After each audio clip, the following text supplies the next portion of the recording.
إن الحمد لله نحمده ونستعينه ونستغفره ونعوذ بالله من شرور أنفسنا ومن سيئات أعمالنا من يهده الله فلا مضل له ومن يضلل فلا هادي له وأشهد أن لا إله إلا الله وحده لا شريك له وأشهد أن محمدا عبده ورسوله أما بعد أعوذ بالله من الشيطان الرجيم بسم الله الرحمن الرحيم رب اشرح لي صدري ويسر لي أمري واحلل عقدة من لساني يفقهوا قولي.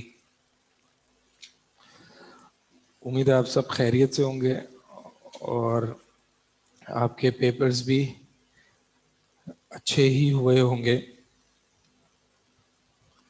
آپ نے پیپر دیے تھے؟ پیپرز ویسے آسان تھے، اتنے مشکل تو تھے نہیں.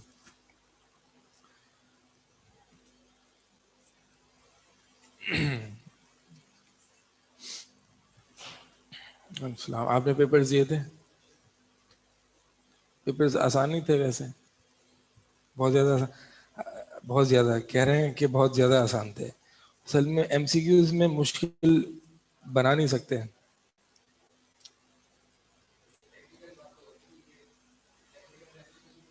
یہ تو اچھا ہوا کہ مطلب یہاں سسٹم ہے کہ آٹومیٹک چیک ہو جاتے ہیں، ورنہ پھر ہمیں جو چیک کرنے کے لیے ہم اس طریقے سے ایم سی کیوز بناتے ہیں کہ بھائی شروع کے 4 اے پھر بی، شروع کے بعد والے 4 بی پھر اس کے بعد 4 سی، تو دیکھے بغیر جو ہے وہ چیک کیے جائیں.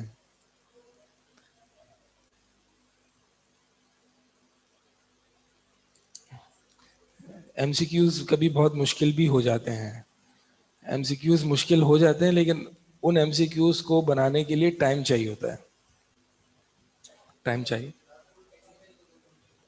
ہاں نہیں، اس میں بھی عقیدے میں بھی ایک اچھا ایم سی کیو کا پیپر بن سکتا تھا، لیکن ظاہر ہے اس کے لیے ہاں اس کے اب جیسے کہ میں نے جو آپشنز دیے تھے وہ بالکل آپشنز آسان تھے. اس میں مطلب ایک ہی ایسا تھا جو کہ ظاہر تھا کہ وہی ہوگا. اس میں صرف سوال ہی مشکل نہیں بلکہ وہ اس میں جوابات جو آنسرز ہیں، چوائسیز ہیں، وہ بھی مشکل ہونی چاہیے. چلے بہرحال ہم نے کہاں تک پڑھا تھا ہم؟ اچھا مارکس بھی آپ کے سامنے آ گئے ہیں. آپ کے کیا ہیں؟ ایک غلط ہوا. کون سا؟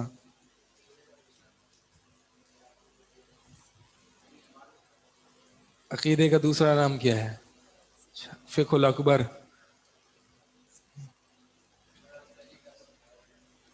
اچھا اچھا جناب، تو ہم نے لاسٹ کلاس میں کچھ پڑھا تھا، کچھ یاد ہے کسی کو ہم نے لاسٹ کلاس میں کیا پڑھا تھا؟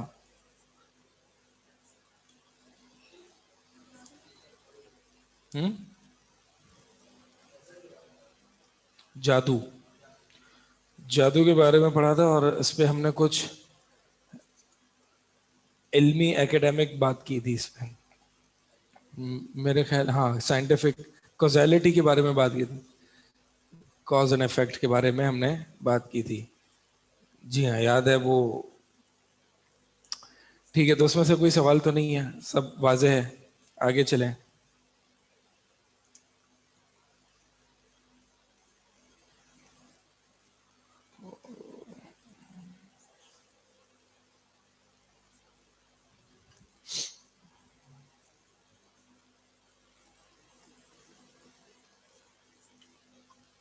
Page number 26.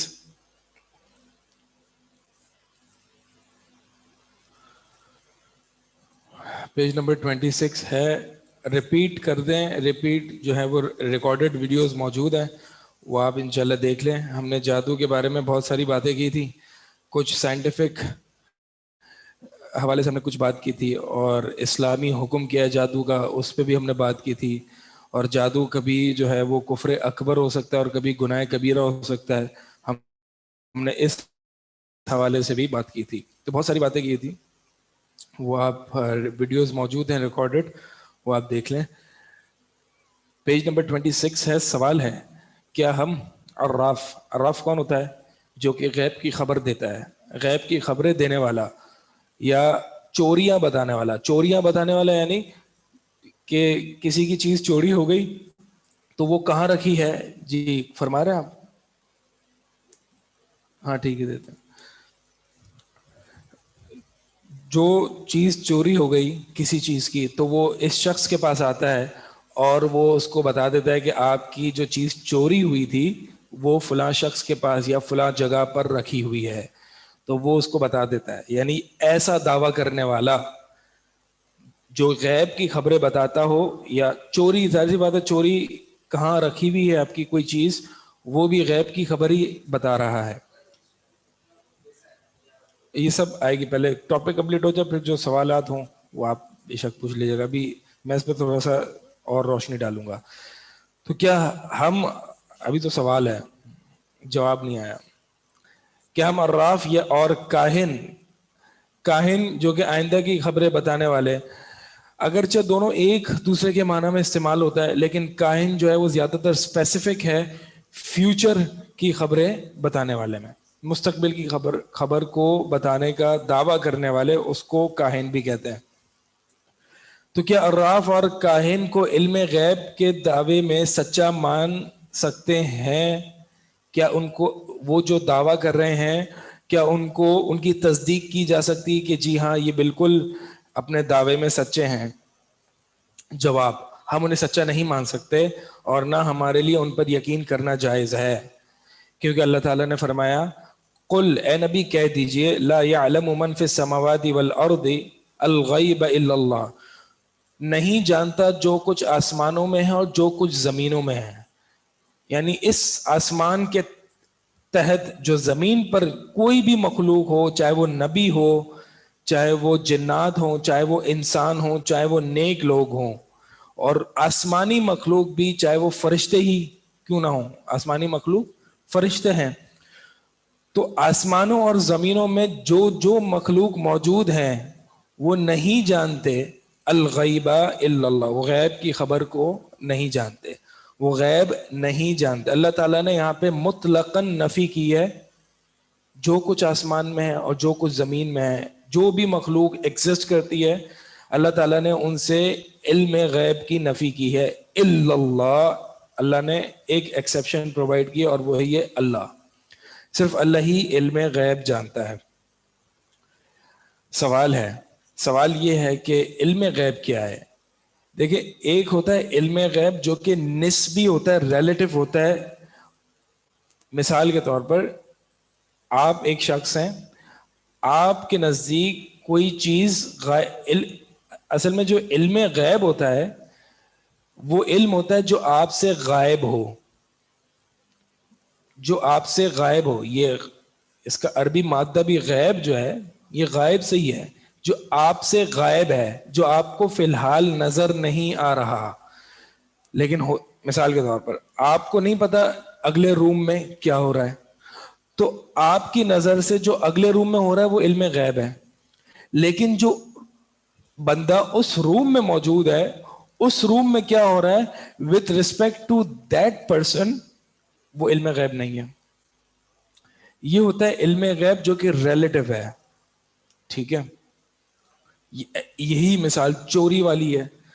اب میری کوئی چیز اللہ نہ کرے چوری ہو جائے، ٹھیک ہے، تو وتھ ریسپیکٹ ٹو می، میری نسبت سے کہ میری چیز کس نے چوری کی، یہ وتھ ریسپیکٹ ٹو می یہ علم غیب ہے میرے لیے. لیکن وہ جو چور ہے جس نے چوری کی ہے اس کے لیے علم غیب نہیں ہے، اس کو تو پتا ہے کہ اسی نے چوری کی ہے.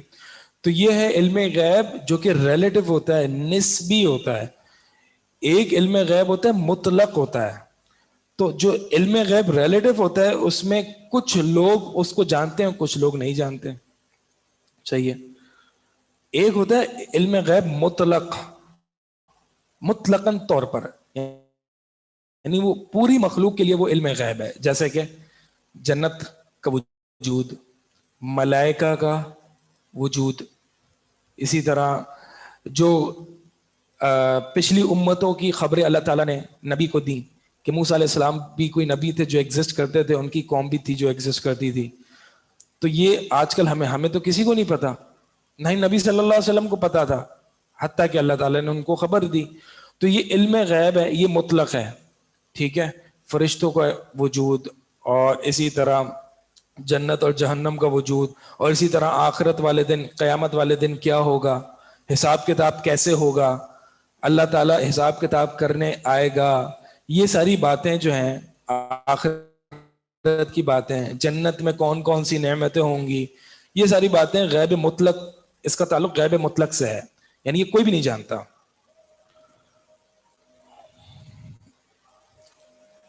اب اگر کوئی شخص یہ کہتا ہے کہ میں تو کاہن کے پاس گیا ہوں اور کبھی کبھار اس نے جو خبریں دی ہیں وہ سچ بھی ہوئی ہیں، وہ سچ ثابت بھی ہوئی ہیں، ٹھیک ہے، ایسے لوگ سنے ہیں نا آپ نے. اگر آپ نفی کر دیں کہ نہیں اللہ کے علاوہ کوئی علم غیب نہیں رکھتا، تو وہ سامنے سے اگر وہ شخص کاہن کے پاس جاتا ہوگا، فارچون ٹیلرز کے پاس جاتا ہوگا، تو وہ یہ کہہ سکتا ہے کہ بھائی اس نے مجھے ایسی چیزیں بتائی ہیں جو کہ واقع ہوئی ہیں، جو کہ سچ ثابت ہوئی ہیں. تو ایسا کیسے ہو سکتا ہے کہ آپ ان کے علم غیب کی نفی کر رہے ہو اور وہ جو انہوں نے مجھے بتایا ہے وہ سچ ثابت ہوئی؟ ایسا کیسے ہو سکتا ہے؟ اس کا جواب، اب چونکہ وہ جو علم غیب مطلق اور نسبی، ایک تو اس سے بھی دیا جا سکتا ہے. ایک جواب تو یہ ہے کہ مثال کے طور پر اگر تو وہ کوئی ایسے علم غیب کا دعویٰ کر رہا ہے جو کہ نسبی ہو، نسبی ریلیٹو ہو، یعنی مثال کے طور پر ایک شخص ہے احمد گیا کاہن کے پاس اور اس نے کہا کہ میری فلاں چیز چوری ہو گئی ہے، مجھے بتاؤ کہاں ہے. تو وہ ہو سکتا ہے کاہن کو پتا ہو، اس نے دیکھی ہو، ایک تو پاسبلٹی یہ ہے. دوسری پاسبلٹی یہ ہے کہ اس نے وہاں پر جنات کی مدد لی ہو. جنات جو ہے وہ اس طریقے سے موو کرتے ہیں، یعنی ان کی سپیڈ بہت تیز ہوتی ہے. سلیمان علیہ السلام کا قصہ اگر آپ لوگوں کے ذہن میں ہو، قال افریت من الجن، ایک جن تھا افریت، اس نے سلیمان علیہ السلام سے کہا کہ میں اس بلقیس کا عرش لے آؤں گا قبل اس کے کہ تو اپنی آنکھ جھپکے، یعنی آنکھ جھپکنے سے پہلے میں اس کا عرش تمہارے سامنے لا کے رکھ دوں گا، یعنی اتنی سپیڈ ہے. تو اب وہ جو کاہن ہے وہ اس جنات کی مدد حاصل کر سکتا ہے. ان جنات کی مدد حاصل کر کے وہ جو غیب نسبی ہے وہ بتا سکتا ہے. وہ جنات کو بول سکتا ہے ذرا بتاؤ، ڈھونڈ کے لاؤ جلدی سے کہاں پہ اس کی چوری شدہ چیز رکھی ہوئی ہے، تو وہ جنات کی مدد لے سکتا ہے. لیکن یہ بات واضح رہے، ہم نے یہ جادو میں بھی ذکر کیا تھا کہ جنات مدد کرنے کو تیار تبھی ہوتے ہیں اکثر اوقات جب ان کو شریک کیا جائے عبادت میں، ان کے نام پہ نظر و نیاز کی جائیں، ان کے نام پہ چلے کاٹے جائیں. یعنی جنات آپ کی مدد تبھی کریں گے جب آپ ان کو سبمٹ کریں گے. ٹھیک ہے، تو ایک تو جواب یہ ہے. دوسرا یہ ہے کہ جو کہ احادیث سے بھی ملتا ہے، ہمیں نبی صلی اللہ علیہ وسلم سے یہی سوال ہوا، صحابہ نے کہا کہ کچھ کاہن تو ایسے ہوتے ہیں جو کہ صحیح خبر ہمیں بتا دیتے ہیں، تو ایسے کیسے ہو سکتا ہے؟ تو نبی صلی اللہ علیہ وسلم نے جو جواب دیا اس کو آپ غیب مطلق سے بھی جوڑ سکتے ہیں. یعنی وہ کاہن جو غیب نسبی کا دعویٰ نہیں کر رہا بلکہ غیب مطلق کا دعویٰ کر رہا ہے، مثال کے طور پر وہ فیوچر بتا رہا ہے، نہیں فیوچر بتا رہا ہے، مثال کے طور پر 2 دن بعد آپ کے ساتھ کیا ہوگا، یہ غیب نسبی تو نہیں ہے، یہ تو غیب مطلق ہے. 2 دن بعد آپ کے ساتھ کیا ہوگا اس کو کوئی نہیں جانتا، کوئی مخلوق نہیں جانتی، چاہے ملائکہ ہوں، چاہے جنات ہوں، چاہے انسان ہوں، کوئی بھی نہیں جانتا فیوچر، کوئی بھی نہیں جانتا.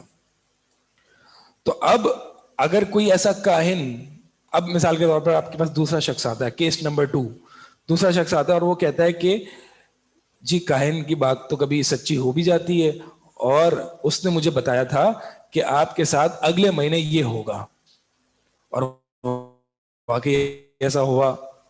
تو اب مجھے بتاؤ یہ کیسے ہوا؟ چلو وہاں تو اس نے جنات کی مدد لے لی تھی جو غیب نسبی تھا، لیکن یہاں پہ تو جنات بھی نہیں جانتے، آپ کہتے ہیں غیب مطلق تو کوئی بھی نہیں جانتا. تو اب یہاں پہ کاہن کی بات سچی کیسے ہو گئی؟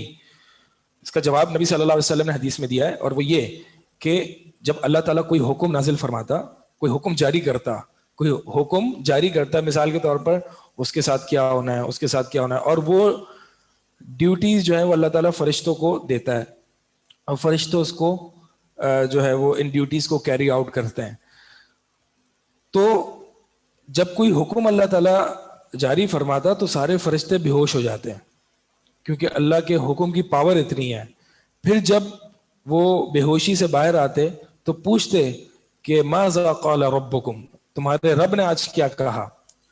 تو دیگر ملائکہ کہتے الحق, جو بھی فرمایا تمہارے رب نے, جو بھی حکم نازل فرمایا وہ حق ہے.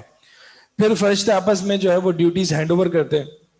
اس صورت میں یعنی جب ڈیوٹیز آپس میں فرشتے ایک دوسرے کو ہینڈ اوور کر رہے ہوتے تھے تو اس موقع پر جو شیاطین ہیں جنوں میں سے, وہ ایک کے اوپر ایک, اس طرح ایک کے اوپر ایک, ایک کے اوپر ایک, زمین سے لے کر آسمانوں تک پہنچ جاتے ہیں. اور وہ جنات جو کہ شیاطین ہوتے ہیں وہ کچھ خبریں فرشتوں کی سن لیتے ہیں. تو اس صورت میں ہوتا یہ ہے کہ ایک شہاب ثاقب ہوتا ہے, ستارہ ہوتا ہے جو ان کو مارا جاتا ہے, تو اکثر تو وہ شیاطین مر جاتے ہیں, یعنی جنہوں نے غیب کی خبریں چرائی ہوتی ہیں, سنی ہوتی ہیں. لیکن کبھی کبھار ایسا ہوتا ہے کہ وہ بچ نکلتے ہیں, اور پھر وہ آ کے یعنی وہ جو غیب کی خبر لے کے آتا ہے, جو فرشتوں سے وہ سنتا ہے, وہ آ کے وہ کاہن کو بتاتا ہے, اور پھر کاہن جو ہے وہ اس ایک سچ کے ساتھ 100 جھوٹ ملاتا ہے. یہ حدیث سے الفاظ ثابت ہیں. تو ہو سکتا ہے اس کاہن کی ایک بات سچی ہو جائے, وجہ یہی ہے. اور دوسری وجہ یہ بھی ہے جو کہ کاہن اکثر اوقات, جو فارچون ٹیلرز ہیں, وہ اکثر اوقات اس طرح کی ٹیکٹکس استعمال کرتے ہیں, اور وہ یہ ہوتی ہیں کہ وہ جو بھی فیوچر کی خبر دے رہے ہیں وہ ایک جنرل فارم میں دے رہے ہوتے ہیں. مثال کے طور پر آپ کے ساتھ جی کل کیا ہوگا, 1 مہینے بعد کیا ہوگا, آپ کے ساتھ کچھ برا ہونے والا ہے, یہ کوئی خبر, کچھ برا ہونے والا ہے. اب 1 مہینے بعد, 1.5 مہینے بعد, یا 1 مہینے سے 1 ہفتہ پہلے, یا 2 مہینے بعد. اب 1 مہینے بعد تو کچھ بھی کبھی بھی ہو سکتا ہے نا. اب کیا یہ لکھوا کیا ہے انسان کے 1 مہینے بعد اس کے ساتھ کچھ بھی برا نہیں ہوگا؟ ایسا تو نہیں ہو سکتا نا, کچھ نہ کچھ تو برا ہوگا. یہ تو زندگی ہے ہی تکالیف اور پریشانیاں, ابتلا, امتحان ہے. تو کبھی نہ کبھی 1 مہینے کے بعد کبھی نہ کبھی, اگر اس کی عمر لمبی ہے تو کبھی نہ کبھی تو اس کو تکالیف آئیں گی, پریشانی آئیں گی. تو کاہن جو ہے وہ اس طرح کے جنرل ٹھیک ہے, وہ ٹیکٹکس ہوتی ہیں ان کی, یا 1 مہینے بعد آپ کو کچھ نہ کچھ اچھا ہوگا. تو اب وہ جنرل فارم ہے, اب وہ اس کے ساتھ کچھ بھی برا ہوتا ہے تو ہاں وہ کاہن نے کہا تھا نا کہ کچھ برا ہوگا تو ہو گیا. تو یہ تو کوئی بھی کہہ سکتا ہے, یہ تو کوئی بھی اس طرح کی بات کر سکتا ہے کہ آپ کے ساتھ ایسا ہوگا, آپ کے ساتھ ویسا ہوگا, وغیرہ وغیرہ. تو اس طرح کی یہ بھی جواب ہے. تو ایک تو یہ, اگر غیب نسبی ہے تو وہ جنات کی مدد لیتے ہیں. اگر غیب مطلق کا دعویٰ ہے تو پھر کاہن جو ہے وہ ایسے جنات ان کو آ کے بتاتے ہیں جو کہ شہاب ثاقب سے بچ کے نکلے ہوئے ہوتے ہیں. اور لیکن اکثر یہ جو اس طرح تھا کہ شہاب ثاقب سے بچ کے نکل جانا, یہ نبی صلی اللہ علیہ وسلم کی نبوت سے پہلے جو تھا وہ اکثر معاملہ ایسا ہوتا تھا. لیکن اس کے بعد جو ہے وہ اللہ تعالیٰ نے ان کی حفاظت کی ہے, اور اس کے بعد ایسا بہت ہی کم ہوتا ہے. تو اس لیے زیادہ تر کاہن جو ہے وہ غیب نسبی کا دعویٰ کرتے ہیں, اور وہ پھر جنات سے مدد لیتے ہیں.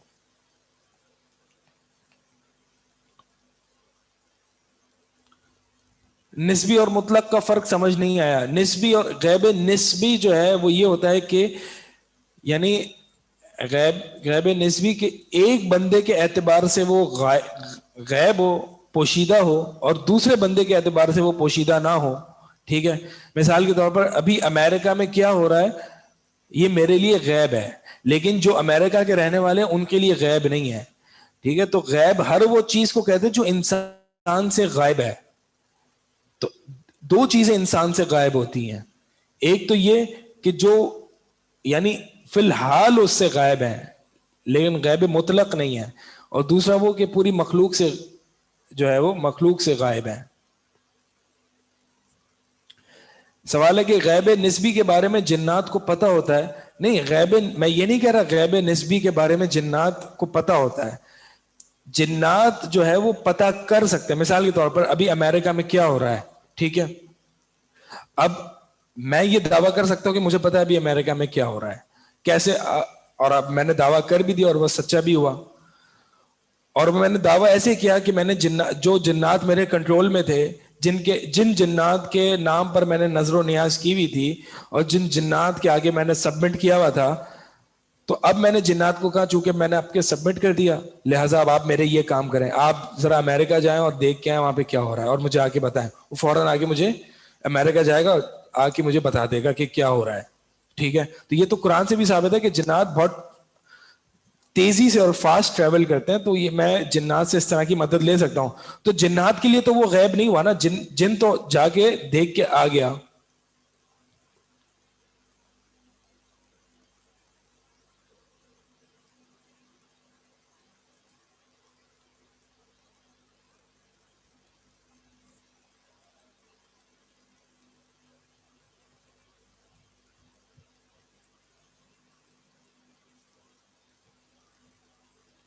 ٹھیک ہے، سوال ہے کوئی؟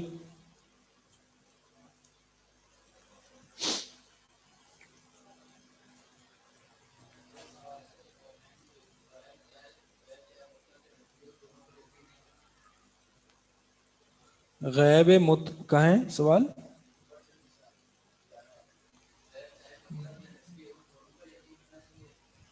نہیں، کس کی؟ اگر کاہن جو بھی غیب کا دعویٰ کرے اس پر یقین نہیں کرنا چاہیے، چاہے وہ غیب نسبی ہو چاہے وہ غیب مطلق ہو، اس پر یقین نہیں کرنا چاہیے مطلقاً.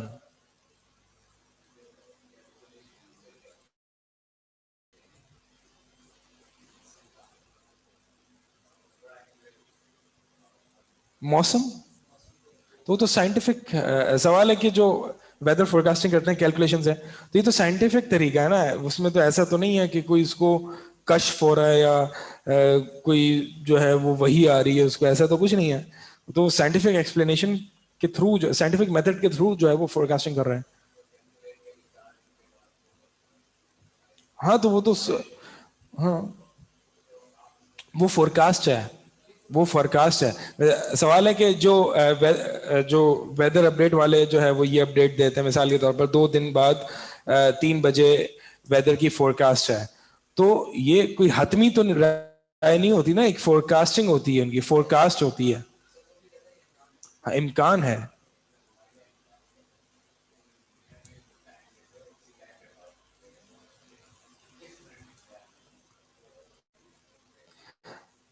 ہاں نہیں تو یہ اسی طرح جیسے کہ آپ سورج گرہن کا ٹائم کب سے ہمیں دے دیا جاتا ہے، تو ایک کیلکولیشن کے تحت جو ہے وہ یہ ہوتا ہے. ہو سکتا ہے اگر بالفرض سائنس اتنی ایڈوانس کر گئی کہ اس نے یہ ڈٹرمن کر لیا کہ ایگزیکٹ ٹائم آپ کا بارش کا بتا دے.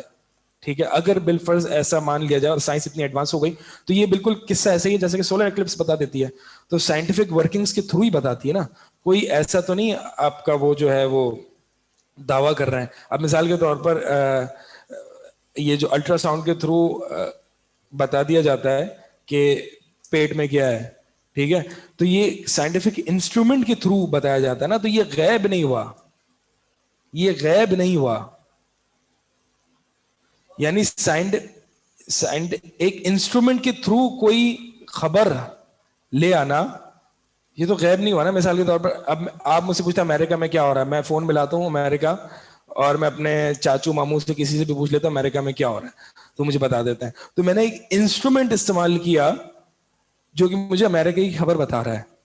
تو اب یہ تو نہیں کہہ سکتا نا میں نے غیب کی خبر بتائی ہے. غیب کی خبر میں نے یہاں پہ نہیں بتائی، میں نے ایک انسٹرومنٹ، سائنٹیفک انسٹرومنٹ استعمال کیا ہے جس کے ذریعے میں آپ کو چیز بتا رہا ہوں.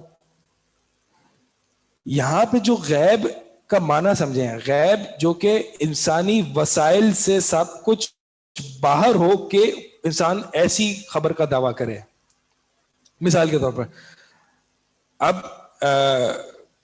الٹرا ساؤنڈ کے بغیر اگر کوئی شخص یہ دعویٰ کرتا ہے، میں بتا دیتا ہوں کہ فلاں عورت کے پیٹ میں کیا ہے، تو یہ غیب ہے. اب یہ غیب کا دعویٰ کر رہا ہے، ٹھیک ہے، لیکن اگر وہ انسٹرومنٹ استعمال کر کے بتا رہا ہے تو پھر یہ غیب نہیں ہے.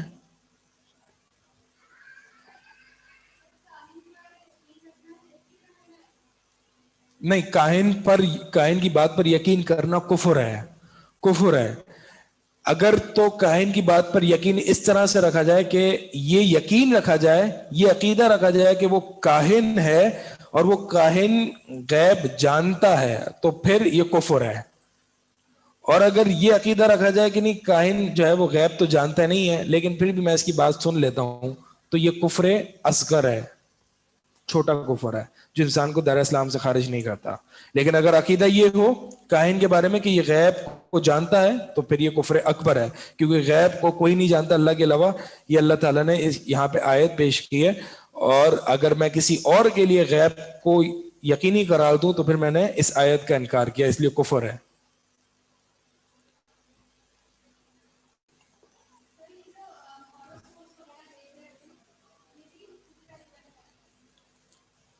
سوال ہے کہ جو ہاروسکوپس ہوتے ہیں اس میں اس طرح کا وہ بھی دیکھیں بغیر, وہ بھی اسی طرح ایک ڈوگمیٹک سٹائل اور ایک میتھ پر مبنی ہے, ٹھیک ہے. اس کا کوئی نہ اس مشاہدے پر مبنی ہے, نہ سائنٹیفک میتھڈ استعمال ہو رہا ہے, نہ تجربہ استعمال ہو رہا ہے. اب وہ جو طریقہ استعمال کیا جا رہا ہے ہاروسکوپس میں ایک فیوچر کی خبر دینے کے لیے, تو یہ وہ جو طریقہ ہے وہ طریقہ کیا سائنس اس کو مانتی ہے؟ نہیں. کیا عام انسان اس کو مانتا ہے؟ نہیں. یہ ایک ایسا یعنی وہاں پہ اس فورکاسٹنگ میں اور اس فیوچر کا علم دینے میں ایک ایسا انسٹرومنٹ کوئی نہیں ہے جو مطلب جو ایک نارمل ہو, ٹھیک ہے. تو ایک ایسا انسٹرومنٹ جو کہ نارمل ہو, جو سائنٹیفک میتھڈ کے اکارڈنگ ہو اور جو سائنس بھی تسلیم کرتی ہے اور انسان کے عام مشاہدے میں آتا ہو, تو اس کے ذریعے کوئی فورکاسٹنگ کرنا کوئی مسئلہ نہیں ہے.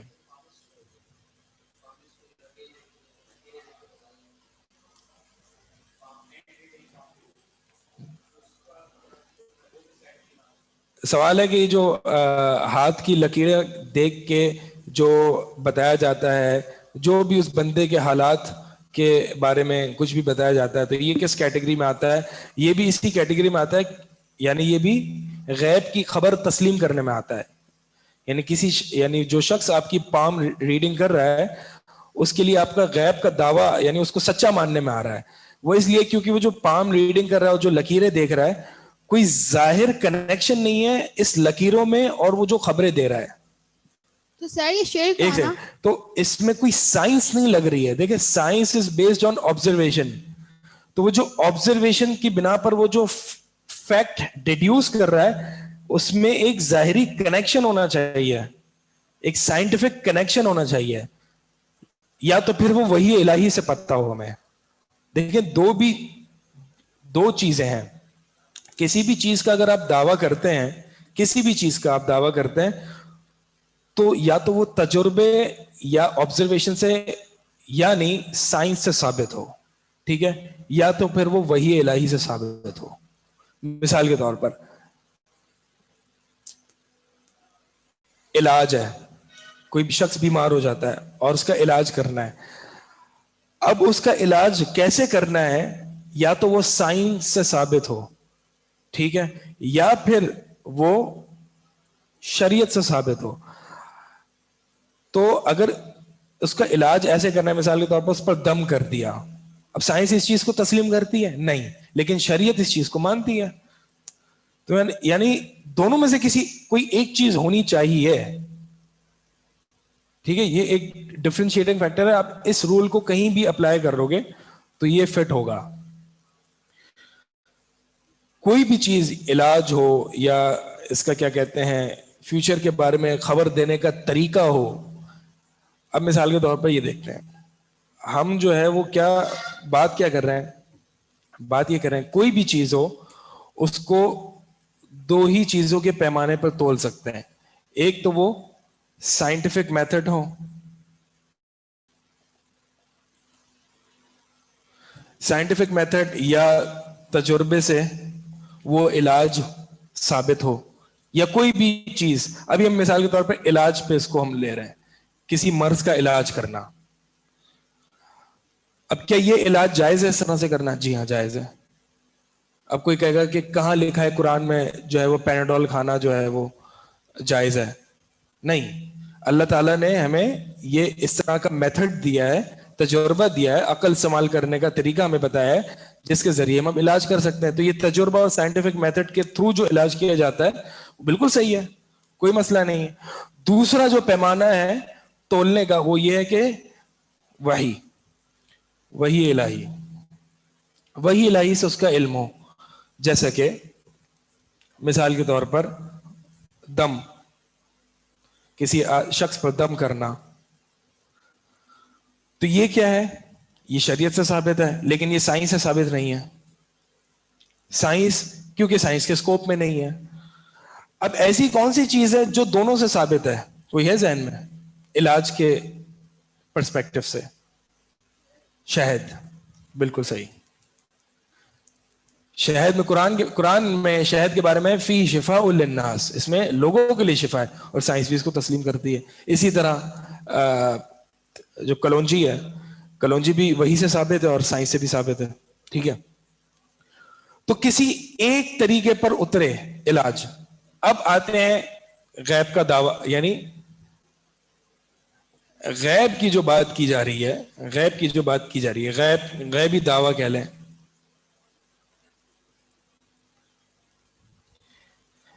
اب کوئی انسان جو ہے وہ غیبی دعویٰ کرتا ہے, یعنی اب یہاں پہ بات ہو رہی غیب نسبی کی. کوئی بھی انسان غیبی دعویٰ کرتا ہے اور وہ ایک ایسا انسٹرومنٹ استعمال کرتا ہے جو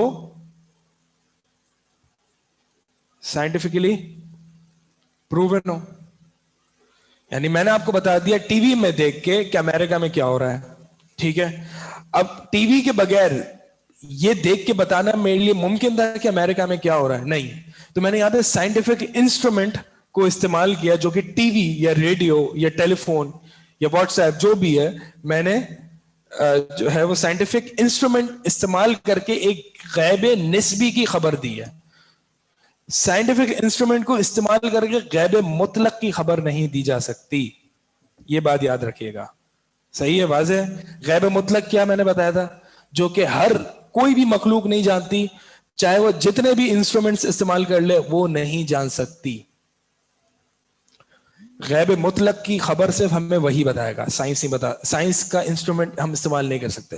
اچھا, اب غیب نسبی لکھ لیں یہاں پہ. غیب نسبی کا جو دعویٰ ہے وہ اگر سائنٹیفکلی پروون, یعنی ایسا انسٹرومنٹ استعمال کیا جائے اس خبر کو پانے کے لیے جو کہ سائنٹیفکلی پروون ہو, تو پھر یہ جائز ہے. یا پھر ایک سیکنڈ, یا پھر وہ غیب نسبی جو ہے وہ شریعت سے ثابت ہو. اس میں نسبی اور مطلق دونوں آ جاتے ہیں, ٹھیک ہے. شریعت سے جو ثابت ہو اس میں غیب مطلق بھی ہم اس کو تسلیم کریں گے. یعنی وہ کون سا انسٹرومنٹ ہے جو ہمیں غیب تک پہنچا سکتا ہے, یا تو وہ شریعت ہوگی یا تو وہ سائنس ہوگا. لیکن سائنس جو ہے وہ صرف غیب نسبی تک ہمیں پہنچا سکتا ہے, غیب مطلق تک ہمیں سائنس نہیں پہنچا سکتا. تھوڑی سی مشکل تو نہیں لگ رہی ہے بحث؟ جی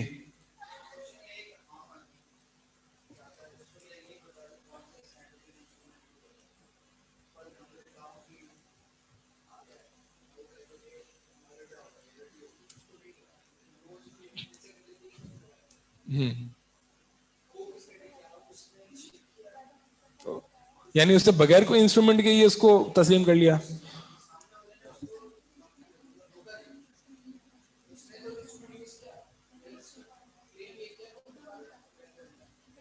اور تو جو شخص ہے جو اس کو تسلیم کر رہا ہے اس کو پتا ہے کہ وہ انسٹرومنٹ یوز کر رہا ہے نہیں کر رہا, تو پھر وہ اس کے لیے جائز نہیں کہ اس کو تسلیم کرے. اچھا, اب دیکھیں آپ سے سوال آیا تھا جس کی وجہ سے یہ ہم نے ڈسکس کیا. سوال یہ آیا تھا کہ ایگزامپل پام ریڈنگ ہے, ہاتھوں کی لکیروں کو پڑھنا, ٹھیک ہے. اس کو یعنی یہ palm reading as a instrument ہے کس تک پہنچنے کے لیے؟ غیب تک, ٹھیک ہے. اس پام ریڈنگ کو ایز اے انسٹرومنٹ استعمال کیا ہے غیب تک پہنچنے کے لیے.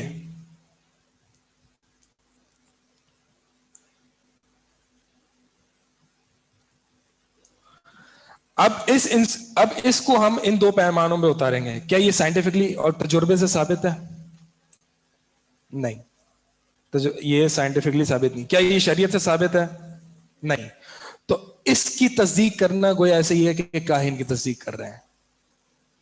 اسی طرح دوسری, آپ نے اس سے پہلے اور کیا سوال کیا تھا؟ پام ریڈنگ, اور اس سے پہلے ایک اور تھا ہاروسکوپس. ہاروسکوپس بھی اسی طرح ہے. اب کیا ہاروسکوپس جو بتا رہا ہے وہ ایک انسٹرومنٹ استعمال کر رہا ہے, اب کیا یہ اس پیمانے پر پورا اتر رہا ہے؟ نہیں. اس پر اتر رہا ہے, اس پر بھی نہیں اتر رہا. ہاں یہ وہی ہے. اچھا, اسٹار ریڈنگ, یہ اس کو کہتے ہیں علم نجوم. علم نجوم. اب یہ علم نجوم بھی ایک, اب جیسے کہ علم نجوم ہے, بعض لوگ جو ہیں وہ علم نجوم کو ایز اے انسٹرومنٹ استعمال کرتے ہیں غیب کی خبر کا دعویٰ کرنے کے لیے. اب یہ جو علم نجوم ہے, کیا یہ سائنٹیفکلی پروون ہے؟ نہیں. کیا یہ شریعت سے ثابت ہے؟ نہیں, بلکہ الٹا شریعت نے اس کی نفی کی ہے.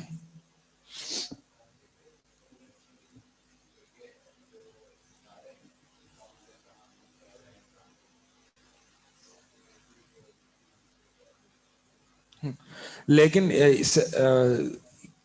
سائنٹسٹ یہ دیکھ رہے ہوتے ہیں کیلکولیشن ستاروں کی, لیکن ان ستاروں کی کیلکولیشن سے وہ عوام الناس پر تاثیر ثابت نہیں کر رہے ہوتے. یہ بات ہے. ہاں, اس سے طریقہ معلوم یعنی راستہ معلوم کرنا ستاروں سے, تو یہ تو قرآن میں بھی ثابت ہے, کوئی مسئلہ نہیں اس میں.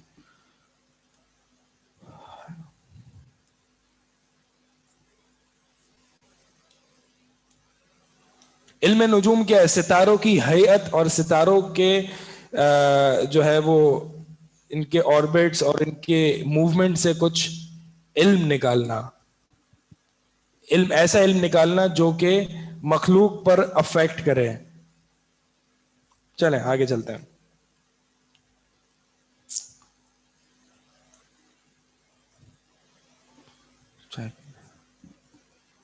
چائے آپ پیتے نہیں؟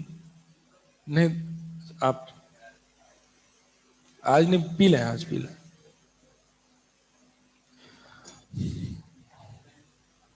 آن لائن نہیں دے سکتے.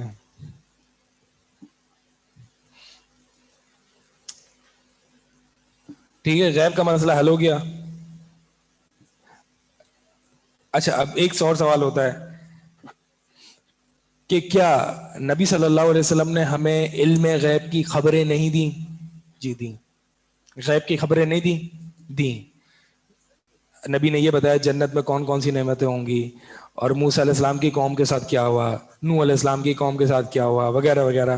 نبی صلی اللہ علیہ وسلم نے ہمیں غیب کی خبریں دیں, تو لہٰذا نبی عالم الغیب ہو گئے.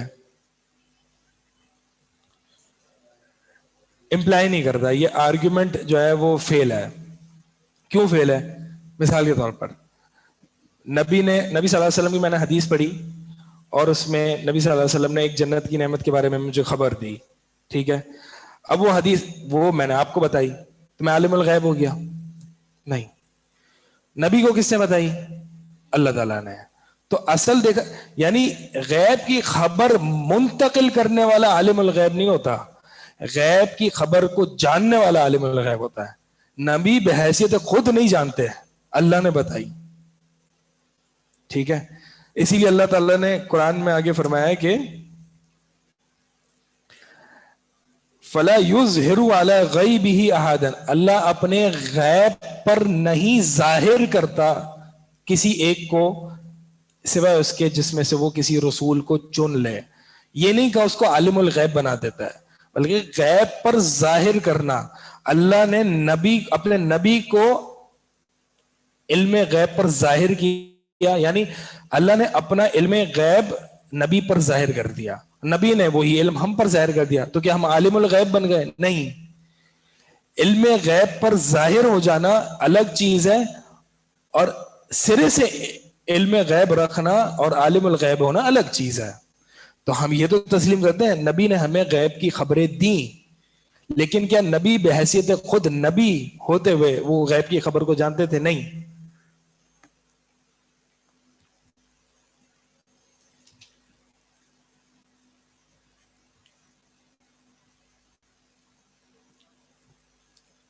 چلے آگے پڑھ لیتے ہیں, تھوڑا اور واضح ہو جائے گا.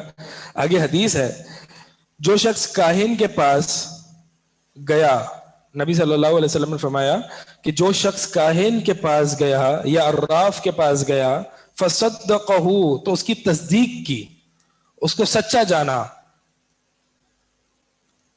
بما یقول, جو کچھ وہ کہہ رہا ہے, یعنی جو کچھ وہ دعویٰ کر رہا ہے اس میں اس کو سچا جانا, فقد کفر بما انزل علی محمد صلی اللہ علیہ وسلم, تو البتہ اس نے کفر کیا جو نبی پر, محمد پر نازل کیا گیا, یعنی اس نے کفر کیا محمد کے ساتھ صلی اللہ علیہ وسلم. تو غیب کی, یعنی غیب دان کی خبر کی تصدیق کرنا یہ کفر ہے. سوال, کیا کوئی غیب کی خبریں جانتا ہے؟ جواب, اللہ کے سوا کوئی غیب کا علم نہیں جانتا. صحیح ہے. البتہ وہ اپنے رسولوں کو خزانہ غیب میں سے کسی بات کی اطلاع دے دے تو الگ بات ہے. یہ وہی بات ہے جو ابھی ہم کر رہے تھے. اگر وہ اپنے رسولوں میں سے, اپنے رسولوں کو خزانہ غیب میں سے کسی بات کی اطلاع دے دے تو الگ بات ہے. اسے علم غیب نہیں کہتے. ٹھیک ہے. اب تو وہ یعنی وہ علم اب ظاہر ہو گیا, اب وہ غیب رہا نہیں, اب وہ علم غیب رہا ہی نہیں. عالم الغیب ہونا تو دور کی بات ہے, وہ علم غیب ہی نہیں رہا, اب وہ پوشیدہ تھا. علم غیب تو وہ ہوتا ہے جو مجھ سے پوشیدہ ہو. اب نبی نے ہمیں بتا دیا کہ جنت میں یہی یہ نعمت ہے, اب وہ خبر پوشیدہ رہی نہیں, اب تو وہ ظاہر ہو گئی, اب وہ غیب رہی نہیں. ارشاد باری تعالی ہے, عالم الغیب, اللہ تعالیٰ عالم غیب ہے, فلا یظہر علی غیبہ احدا, وہ اپنے غیب پر کسی بھی شخص کو, کسی بھی کو مطلع نہیں کرتا, ظاہر نہیں کرتا, الا, سوائے, من ارتضی من رسول, سوائے کسی رسول پر اگر وہ غیب کو ظاہر کر دے, غیب کی خبریں بتا دے تو ٹھیک ہے. یعنی رسول اور نبی کے علاوہ وہ اللہ تعالیٰ غیب کی خبروں کسی پر ظاہر نہیں کرتا, اور پھر رسول ہم پر ظاہر کر دیتے ہیں, ہمیں اطلاع دے دیتے ہیں, تو وہ غیب رہتی نہیں ہے. اور نبی کریم صلی اللہ علیہ وسلم نے فرمایا, لا يعلم الغیب الا اللہ, نہیں غیب جانتا مگر کوئی بھی سوائے اللہ کے.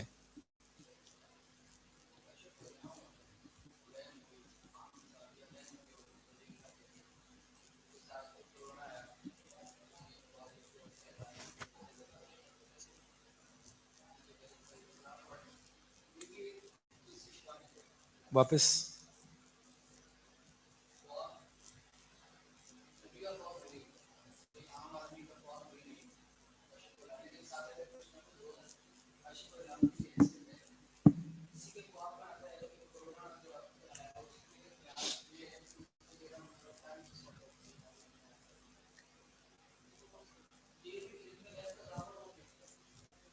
فلاں چیز پڑھ لو, یہ اس نے کہاں دیکھا؟ اچھا, یہ کلاس میں جواب دوں گا تو لوگ جو ہے وہ تھوڑا سا اور اس میں ہو جائیں گے, کلاس کے بعد جواب دیتا ہوں انشاءاللہ اس کا. خواب کی تعبیر بتانا کیسا ہے؟ سوال, خواب کی تعبیر جو ہے, خواب کی تعبیر بتانا یہ علم, یہ غیب کا کوئی دعویٰ تو نہیں ہے. اس نے خواب دیکھا ہے, اس کی تفسیر بتائی جا رہی ہے کہ جو تم نے خواب دیکھا ہے اس کا مطلب کیا ہے, خواب کا مطلب بتایا جا رہا ہے, اس میں تو کوئی غیب کا دعویٰ نہیں ہے.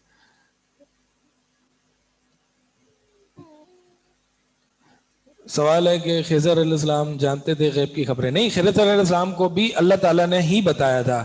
اگر آپ سورہ کاف میں پڑھیں گے تو خضر علیہ السلام نے اس علم کو اللہ کی طرف ریفر کیا ہے, اپنی طرف ریفر نہیں کیا. اگر آپ غور سے الفاظ پڑھیں گے تو وہاں پہ خضر علیہ السلام نے اس علم کو اللہ کی طرف ریفر کیا اور بتایا کہ یہ مجھے اللہ تعالیٰ نے دیا. اسی طرح موسیٰ علیہ السلام جب آئے تو موسیٰ علیہ السلام نے کہا کہ وہ علم دو جو تجھے اللہ نے دیا ہے, علمنی مما, اس طرح سے کچھ آیت ہے کہ مجھے سکھاؤ علم وہ جو تمہیں اللہ نے بتایا ہے.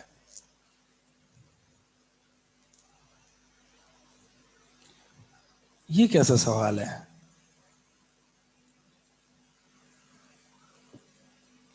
سبحان اللہ, عجیب سے ہی سوال ہے. خیر چھوڑیں اس کو.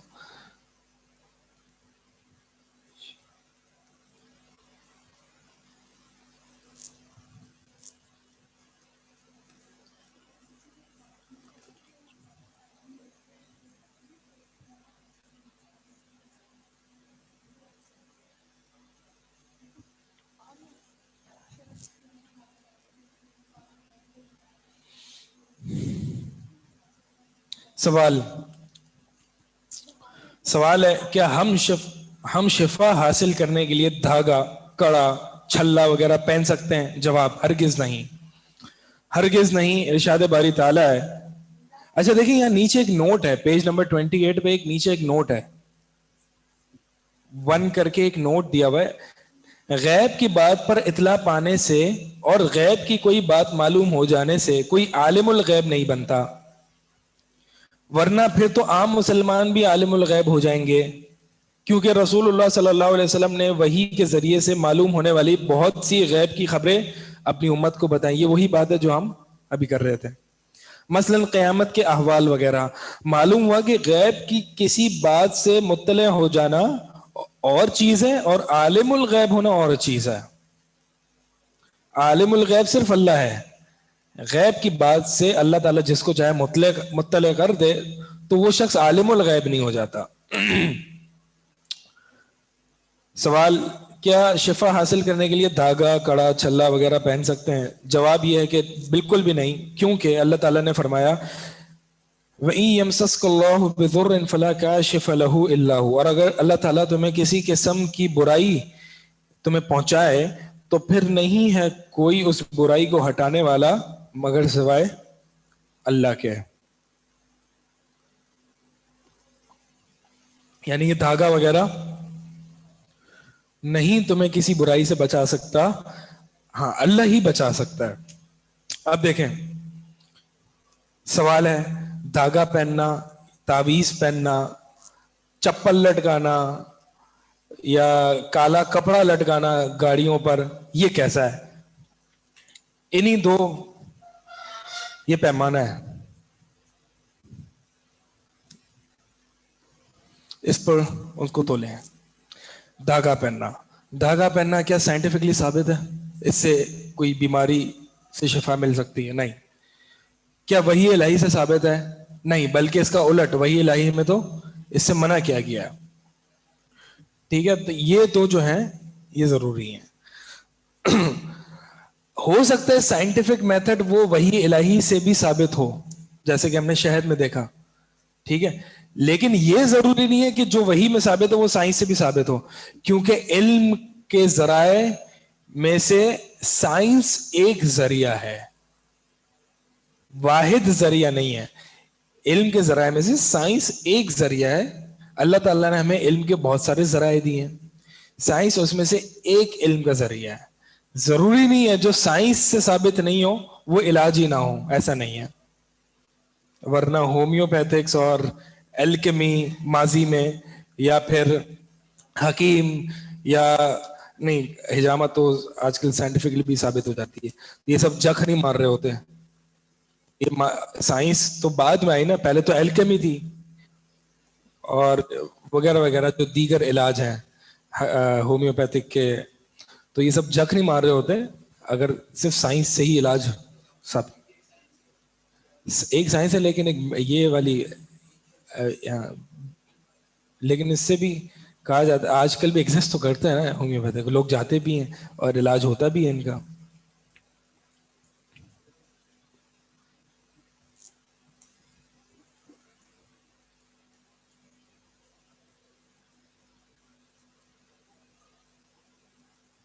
سوال ہے کہ دانت میں تکلیف کے لیے کوئی دھاگا پہنتا ہے، کیا وہ صحیح ہے؟ کیونکہ کچھ لوگ کہتے ہیں کہ اس میں مرکیوری ہوتی ہے جو کہ درد کم فیل. اللہ عالم، مجھے اس کا کوئی علم نہیں ہے کہ ایسا کوئی علاج بھی ہوتا ہے. اگر سائنٹیفکلی ثابت ہے، سائنٹسٹ اس بات کو تسلیم کرتے ہیں تو پھر کوئی مسئلہ نہیں ہے اس میں. ٹھیک ہے، تو دھاگا، کڑا یا چھلا وغیرہ پہننا یہ جائز نہیں ہے. کیوں جائز نہیں ہے؟ کیونکہ آگے حدیث دیکھیں پیج نمبر 29 پہ. عمران بن حسین رضی اللہ تعالی عنہ بیان کرتے ہیں کہ نبی صلی اللہ علیہ وسلم نے ایک آدمی کے ہاتھ میں پیتل کا کڑا یا چھلا دیکھا تو فرمایا کہ تجھ پر افسوس، یہ تو نے کیا پہن رکھا ہے؟ تو اس نے عرض کیا، یعنی عمران بن حسین نے جو ایک آدمی کا ذکر کیا تھا، اور دوسری احادیث میں ملتا ہے کہ یہ جو آدمی جن کا ذکر کر رہے ہیں یہ خود ہی تھے. تو عمران بن حسین رضی اللہ تعالیٰ عنہ نے کہا کہ میں نے یہ واہنا یعنی ایک مرض ہے ایک قسم کا جو جسم کو انتہائی کمزور کر دیتا ہے، یعنی اس مرض کی وجہ سے پہنا ہے تاکہ یہ اس مرض سے مجھے شفا مل جائے. اس نے پیتل کا کڑا پہنا تھا. تو آپ صلی اللہ علیہ وسلم نے فرمایا اما انہا، تو خبردار ہو جاؤ یہ تو تیری بیماری میں مزید اضافہ کرے گا، اور اس کو اتار کے پھینک دو، کیونکہ اگر تو اس حال میں مر گیا کہ تو نے یہ چھلا پہنا ہوا ہے اور یہ عقیدہ رکھا ہوا ہے کہ یہ مجھے میری تکلیف دور کر دے گا، ما افلحت ابدا، کبھی کامیاب نہیں ہوگا، یعنی کبھی آخرت میں کامیاب نہیں ہوگا. تو لہٰذا یہ پہننا، اور ایک روایت میں ہے کہ یہ پہننا شرک ہے. تو یہ پہننا جو ہے وہ شرک ہے. شرک کیوں ہے؟ کیونکہ آپ نے اپنی بیماری کے علاج کے لیے ایسا سبب بنایا جو اللہ نے نہیں بنایا. تو گویا کسی چیز کے سبب بنانے میں آپ نے اللہ کے ساتھ اپنے آپ کو شریک کیا. تو یہ جو ہے آپ کو مزید بیماری میں بڑھا دے گا. کیا مطلب؟ یعنی آپ کا اللہ پر توکل کم ہو جائے گا، آپ پر اللہ تعالیٰ کا، آپ کو اللہ پر بھروسہ نہیں رہے گا. تو جب آپ کا ایمان اور توکل کم ہوتا چلا جائے گا تو یہ آپ کو ڈپریشن میں مبتلا کرتا ہے. یعنی جس شخص کا ایمان کم ہو جاتا ہے وہ فزیکل تنگی میں بھی آ جاتا ہے، یعنی اس کی زندگی تنگ ہو جاتی ہے. من اعرض عن ذکری فإن له معیشۃ ضنکا، اللہ تعالیٰ نے قرآن میں فرمایا کہ جو میرے دین سے منہ موڑے گا، اعراض کرے گا، تو بے شک اس کی زندگی میں تنگ کر دوں گا. وَنَحْشُرُ يَوْمَ الْقِيَامَةِ أَعْمَى، اور ہم قیامت کے دن اس کو اندھا اٹھائیں گے. پوچھے گا اللہ مجھے اندھا کیوں اٹھایا؟ وَقَدْ كُنْتُ بَصِيرًا، میں تو دیکھتا تھا دنیا میں. تو اللہ تعالیٰ کہے گا کہ اسی طرح ہماری آیات آتی تھی، كَذَلِكَ أَتَتْكَ آيَاتُنَا فَنَسِيتَهَا فَكَذَلِكَ، کہ اسی طرح ہماری آیات تجھ پر آتی تھیں اور تو اس کو بھلا دیتا تھا، اس سے غافل ہو جاتا، تو اسی طرح آج ہم نے بھی تجھے بھلا دیا. تو یہ وہ لوگ ہیں جو اللہ تعالیٰ کے دین سے منہ موڑتے ہیں. تو یہ آپ کو ڈپریشن میں تو ڈالے گی اور آپ کی معیشت بھی تنگ ہو جائے گی. آپ کا سینہ جو ہے وہ کنفیوز اور اضطراب میں رہے گا. اور یعنی یہ ایسا نہیں زندگی تنگ ہو جائے گی کہ فائنینشلی تنگ ہو جائے گی، نہیں، بہت سا پیسہ بھی ہو سکتا ہے آپ کے پاس، لیکن دین سے منہ موڑنے کی وجہ سے سینہ تنگ ہو سکتا ہے آپ کا. یعنی آپ کی زندگی جو ہے وہ مطمئن نہیں ہوگے، آپ اتنا پیسہ ہونے کے باوجود بھی مطمئن نہیں رہو گے. کیونکہ الا بذکر اللہ تطمئن القلوب، اللہ ہی کے ذکر سے ہی لوگوں کو، اللہ کے دین سے ہی لوگوں کو اطمینان حاصل ہوتا ہے.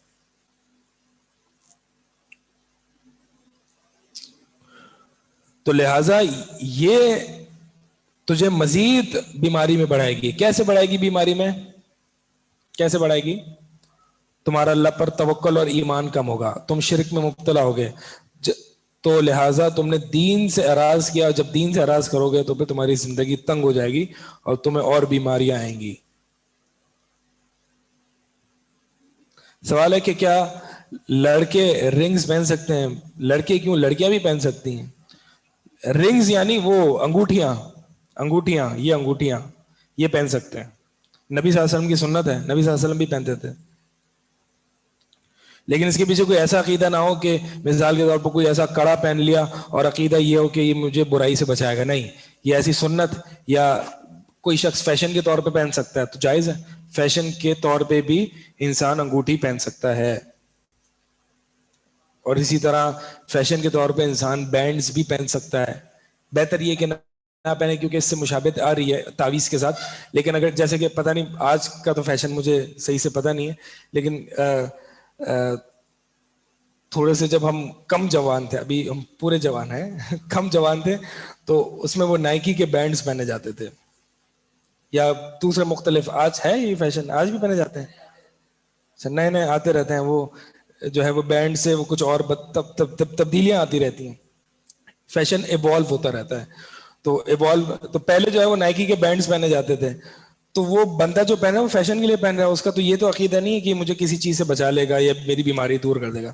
تو ایز اے فیشن پہنا ہے تو کوئی ایشو نہیں ہے اس میں انشاءاللہ.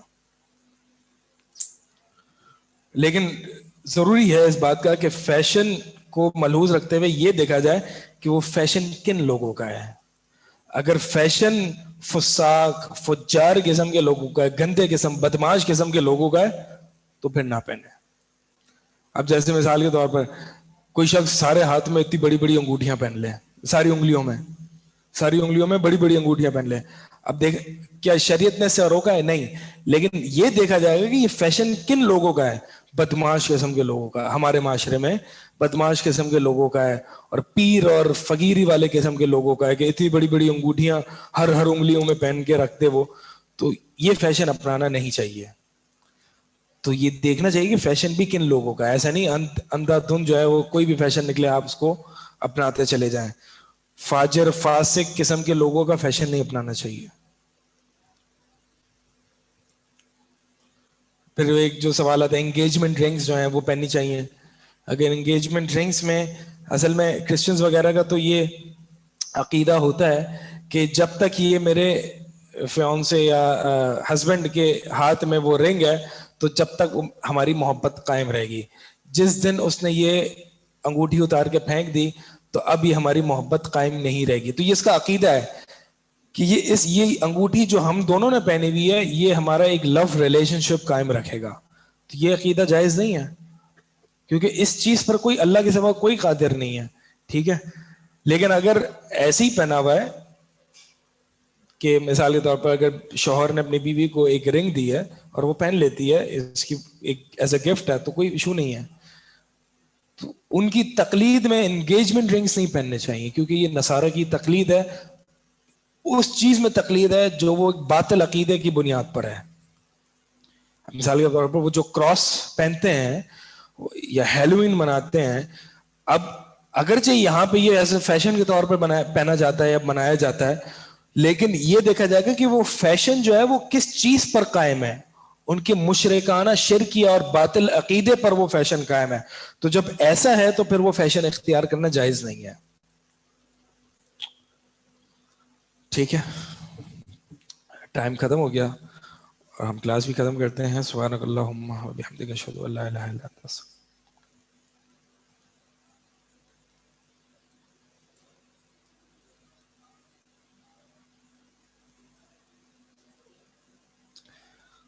سوال ہے کہ جانڈس میں جو گلے میں ڈوری ڈال دیتے ہیں وہ کیسا ہے؟ وہ اس کا کوئی نہ وہ سائنٹیفکلی پروون ہے نہ وہ شریعت سے ثابت ہے, تو ناجائز ہے.